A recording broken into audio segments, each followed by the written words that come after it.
Hello friends, Assalamualaikum. I'm Nusrat Zanchi. আজকে তোমার সাথে শেয়ার করবো how to use align and indent on Google Slide Bangla অর্থাৎ আজকে তোমার সাথে শেয়ার করবো কিভাবে আমরা Google Slide এর উপর align এবং indent ব্যবহার করতে পারি। তো কাজটা করার ক্ষেত্রে এটা মিনিমাইজ করি।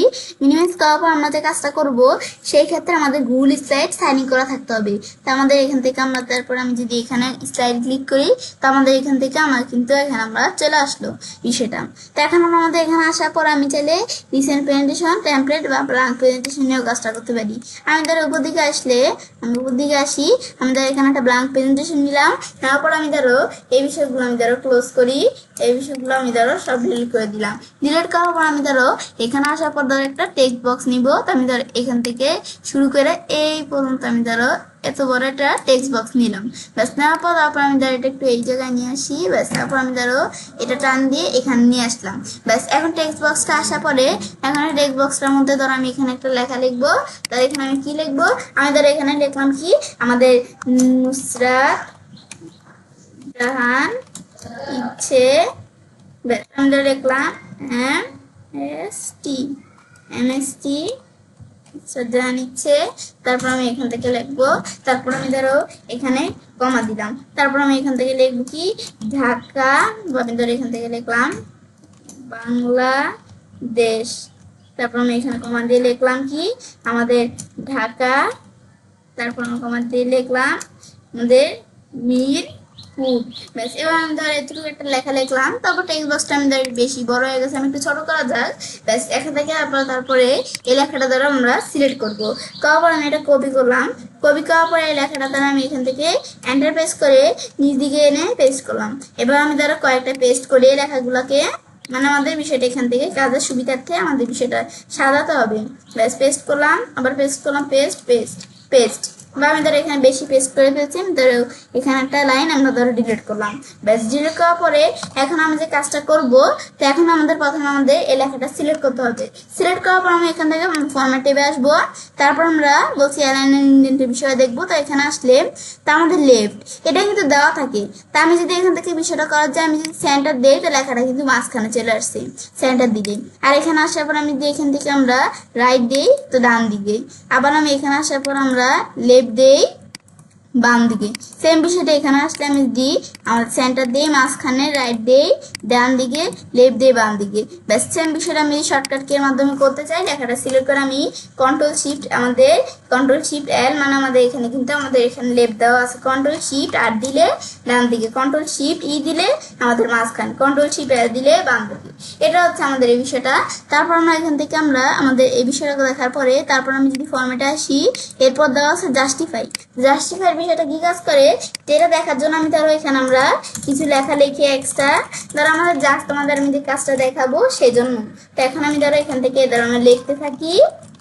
তো এখানে আমি এখানে তোমাদের বিষয়টা যে আমরা জাস্টিফাইয়ের বিষয়টা হয় এটা আমি বোঝানোর জন্য ধরো এখানে তোমার এখানে কিছু লেখা লিখলাম। ব্যাস তারপর আমি ধরো এই লেখাটুকু আমি ধরো কপি করে কয়েকটা পেস্ট করি। এই লেখাটুকু আমি ধরো সিলেক্ট করে আমি ধরো এখানে কপি করে তারপর আমি ধরো এখানে পেস্ট করলাম। ব্যাস এবার ধরো আমরা এতটুকু পর্যন্ত আমাদের লেখা রাখলাম। এখন আমি ধরো এই লেখাটা আমরা কন্ট্রোল এ দিয়ে সিলেক্ট করলাম। এখন আমাদের কিন্তু লেখাটা বাম দিকে সমান, কিন্তু এই দেখো ডান দিকে কিন্তু একটু কেমন এলোমেলো, মানে তেমন সমান না। কিন্তু আমি যদি এখান থেকে আমরা এই ডান দিকে লেখাগুলা সমান থাকবে, বাম দিকেও সমান থাকবে। এরকম করতে চাই। তো আমার ফরম্যাটে আসার পরে এদিকে আসলে আমি যদি এই জাস্টিফাই ক্লিক করি তো দেখো লেখাগুলো বাম দিকেও সমান, লেখাগুলো ডান দিকেও সমান। সেম বিষয়টা আমি যদি এখান থেকে আমরা এদিক থেকে করতে চাই তো এদিকে আসলে অ্যালাইনে আসলে ধরো লেফট দেওয়া আছে, ধরো কোনো জায়গায় কিন্তু সমান না, শুধু বাম দিকে সমান। তারপর এদিকে আসে আমি জাস্টিফাই দিই, এদের একটু পরিবর্তন হচ্ছে, আমাদের ডান দিকেও সমান বাম দিকেও সমান। এই কাজটা করলো। তারপর আমি সেম বিষয়টা যদি আমরা আমাদের এখান থেকে আমাদের এখানে শর্টকাটের মাধ্যমে করতে চাই তো এটা উঠিয়ে দিই। আমি যদি এখন কন্ট্রোল এল দেই, এদের আমাদের কন্ট্রোল এল না কন্ট্রোল শিফট এল দিতে হবে। আমি দিয়ে লেখাটা সিলেক্ট করার পর আমি কন্ট্রোল শিফট এল দেই, এদের বাম দিকে সমান ডান দিকে সমান না। কন্ট্রোল শিফট যখন আমরা যে প্রেস করবো কিবোর্ড থেকে তখন আমাদের বাম দিকেও সমান থাকবে, ডান দিকেও সমান থাকবে। এটা হচ্ছে এই বিষয়টা কাজ করে। তাই আমি এক্সট্রা লেখাগুলো ডিলিট করে দিলাম। এগুলো জাস্ট আমি তোমাদের কাজটা বোঝানোর জন্য লিখেছি। ব্যাস তারপর আমি এখান থেকে আমরা এরপর আমি ধরো এখানে দেখার পরে তারপর দেওয়া আছে কি এখানে আসলে দেওয়া আছে আমাদের ইনক্রিজ ইন্ডেন্ট ডিক্রিজ ইন্ডেন্ট। এটা কি কাজ করে আমি ধরো সেই ক্ষেত্রে লেখাটা সিলেক্ট করি। তারপর আমি যদি এখানে স্লাইডে আসি, আসলে স্লাইড নেই ফরম্যাটে আসি, আসলে তারপর আমাদের যদি ইনক্রিজ ইন্ডেন্ট দেই ইনক্রিজ ইনলেট দিলে লেখাটা কিন্তু এই জায়গাতে একটু গ্যাপ হচ্ছে, মানে এখানে কিন্তু লেখাটা কি হয়েছে আমাদের কিন্তু মানে একটু গ্যাপ হয়েছে, আর লেখাটা কিন্তু আস্তে আস্তে ডান দিকে আসবে। তারপর আবার এখানে আসলে আমরা এদিকে আসার পর ইনক্রিজ ইনলেট দিয়ে দেখো লেখাটা ডান দিকে এসে এখানে আরো স্পেস বেড়ে গেছে। তো কিন্তু আমরা আমাদের আবার এখানে আসলে আবার ইনক্রিজ ইনলেট দিলে আরো বাড়ছে, কিন্তু আমি যদি ফরম্যাটে আসার পর আমি ডিক্রিজ ইনলেট দিই তাহলে তো আমাদের এখানে কিন্তু স্পেসটা কমবে। আবার আমি এখানে দেখি এই যে আমরা এদিকে আসার পরে আমরা ডিক্রিজ ইনলেট দিই স্পেসটা কমছে, এর দ্বারা কমে কিন্তু আবার এই জায়গায় চলে আসছে, দেখো স্লাইডে পরিবর্তন দেখা দিচ্ছে।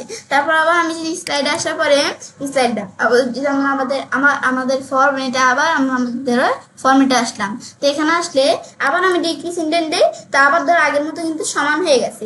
এটাই হচ্ছে আমাদের এই বিষয়টা কাজ করে। ব্যাস এটা আমরা এখান থেকে কিন্তু তোমাদের আমি ইনক্রিজ ইনলেট ডিক্রিজ ইনলেট সেই বিষয়ে দেখালাম। এখন এই বিষয়টা আমি যদি সেম শর্টকাট কি মাধ্যমে করতে চাই, সেই ক্ষেত্রে আমি যদি কন্ট্রোল আমাদের যেই রাইট থার্ড ব্র্যাকেটটা সেটা আমি যদি পেস্ট করি, কন্ট্রোল রাইট থার্ড ব্র্যাকেট, এদের আমাদের কিন্তু ইনক্রিজ হয়ে ডান দিকে চলে আসছে বাম দিকে লেখাটা। আবার আমি যদি কন্ট্রোল পেস্ট করে লেফট থার্ড ব্র্যাকেট চাপ দিয়ে আবার ধরো ডিক্রিজ হচ্ছে।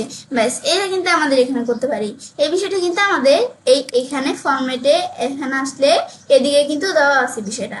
তারপর টপ মিডিয়াল বটম, আমি ধরো এই বিষয়টা করার জন্য টপ মিডিয়াল বটমের কাজটা করার ক্ষেত্রে লেখার আমি ধরো পরিমাণ একটু কমাই, ধর আমি এই ধরো 3টা লাইন রাখলাম, তাহলে কাজটা 4টা লাইন রাখলাম, তাহলে কাজটা করতে সুবিধা হবে। তো এখন আমি ধরো এই লেখাটা কি করলাম, এই লেখাগুলো সিলেক্ট করে আমি কন্ট্রোল শিফট ই প্রেস করে এটা মাঝখানে নিয়ে আসলাম। এখন কাজটা করার ক্ষেত্রে আমি যদি এখানে আসলে আমাদের যদি আমাদের এদিকে আমরা ফরম্যাটে আসার পর আমি এই জায়গায় আসি, তা আমাদের এখানে দেওয়া আছে টপ, তা আমি এখানে টপ কিন্তু বর্তমানে আছে, আমি যদি মিডিয়া দিই লেখাটা মাঝখানে চলে আসবে। আবার আমরা এখানে আসলে আমরা এই ফরম্যাটে আসার পরে তারপর আমি এখানে আসলে এরপর দেওয়া আছে আমাদের বটন দিলে নিচে চলে আসবে। আবার এখানে আসলে আমি যদি এখানে টপ দেই কোন জায়গায়, এই যে এদিকে আসার পর আমি যদি টপ দিয়ে আবার উপরে চলে আসবে। সেম বিষয়টা এদিকে আসলে আমি যদি এখানে আসার পর আমরা মিডিয়াল দেই মাঝখানে, বটন দেই নিচে, আবার আমাদের টপ দেই উপরে চলে আসবে।